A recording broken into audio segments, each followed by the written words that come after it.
Hi everyone, it's Jeremy here. Well, learning how to plaster is a big plus for the solo DIY builder, property investor, or even small scale commercial builder, because plastering is the one trade which can hold all other trades hostage. To be able to do it when all else fails is a massive advantage. In this series of videos, I'm going to try and show you how I approach plastering, from the actual preparation of the plasterboarding all the way through to the plastering itself, to the selection of the materials, the quantifying, getting the right tools, and then the actual stages themselves of plastering. I'm not a professional plasterer, so I wouldn't want to give you the wrong advice on things like how to hold the tool, how to press hard, and all those experience-based things. What I can show you though is all the technical craft that you need and the bits that you can easily pick up yourself, on which I couldn't actually find much of on YouTube. All the stages condensed into a series of YouTube videos.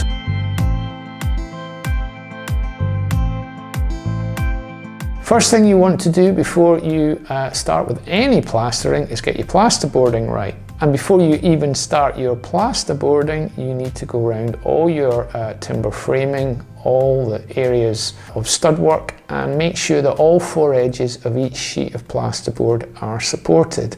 Now, I've seen on some house building projects where they haven't done this, and that's a big mistake, because you will end up with cracks in your corners. For example, in a ceiling or at the tops of wall, you need to go around all those unframed edges and put in a little stud to catch the end of your plasterboard. It doesn't need to be structural, it just needs to be a tiny little bit of timber, 25mm by 38 or 50 by 50, just to go between the wall studs or the ceiling joists, in order to give the board the support with a couple of screws in order to stop it bending as the plaster pushes his plaster along it.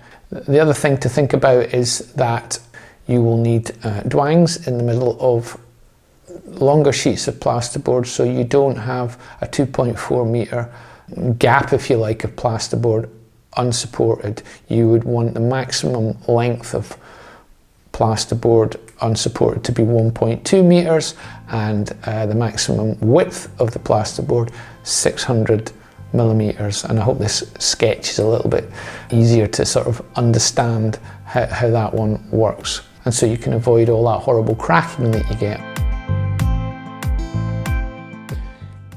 In the next video, I'll explain what the different size and thickness of plasterboard, the different options I've got, and why you might choose them.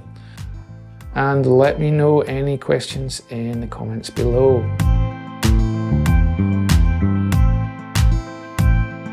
If you could help me by subscribing, I'd really appreciate it. I'll be making more of this content, and it's all designed to help you build your projects a little bit better. So thanks again for listening, and I'll see you in the next one.